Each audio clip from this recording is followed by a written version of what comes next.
Anak ini selalu menunggu adiknya pulang sekolah agar bisa bergantian memakai satu-satunya sepatu yang mereka miliki. Setelah itu, barulah kemudian sang kakak berlari secepat mungkin menuju sekolah agar tak semakin terlambat. Semua itu dilakukan karena sebelumnya sang kakak telah menghilangkan sepatu milik adiknya. Saat sepatu itu baru selesai diperbaiki, ia sempat menaruhnya di depan sebuah warung ketika hendak membeli beberapa sayuran. Namun, ketika selesai berbelanja, sepatu itu sudah tidak ada di tempat ia menaruhnya semula. Ia panik dan berusaha mencarinya, bahkan sampai menjatuhkan dagangan di warung itu yang membuat pemilik warung menjadi marah dan segera mengusirnya. Ternyata, saat ia sibuk memilih sayuran, seorang tukang sampah datang dan memungut sepatu itu karena memang berdekatan dengan sampah lainnya, sehingga mengira sepatu tersebut adalah sampah juga. Anak itu pun membujuk adiknya yang sedih agar tidak melaporkan hal itu kepada ayahnya, sebab ayah mereka dikenal keras dan sering memarahinya. Sebagai gantinya, ia meminjamkan sepatu satu-satunya yang ia miliki, agar adiknya bisa tetap bersekolah. Akan tetapi, karena harus selalu menunggu adiknya pulang sekolah, ia jadi sering terlambat masuk kelas meskipun selalu berlari secepat mungkin. Kepala sekolah pun sering memarahinya,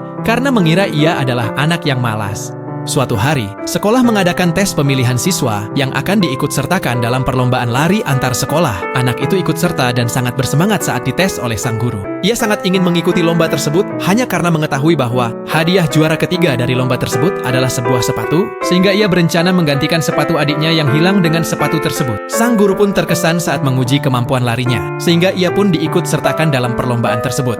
Hari perlombaan pun tiba, ia pun gugup melihat banyaknya peserta. Begitu lomba dimulai, ia berlari secepat mungkin dan berhasil mendahului peserta lainnya satu persatu hingga tak terasa ia ternyata sudah berada di posisi pertama. Namun, ia teringat tujuannya hanyalah meraih juara ketiga agar bisa membawa pulang hadiah sepatu, sehingga ia sengaja memperlambat langkahnya dan membiarkan peserta lain mendahului agar ia berada di posisi ketiga. Menjelang garis finish, sang guru terus menyemangatinya agar berlari lebih cepat dan tanpa sadar membuatnya kembali berlari sekuat tenaga. Hingga akhirnya ia berhasil finish dan menjadi juara pertama. Orang-orang bersorak gembira dan bertepuk tangan atas kemenangannya. Akan tetapi hatinya justru sedih karena merasa gagal mendapatkan sepatu untuk adiknya. Namun di lain sisi, ayahnya mendapat rezeki lebih dari hasil kerja kerasnya selama ini. Dan ternyata, diam-diam telah membelikan sepatu baru untuk kedua anak kesayangannya itu.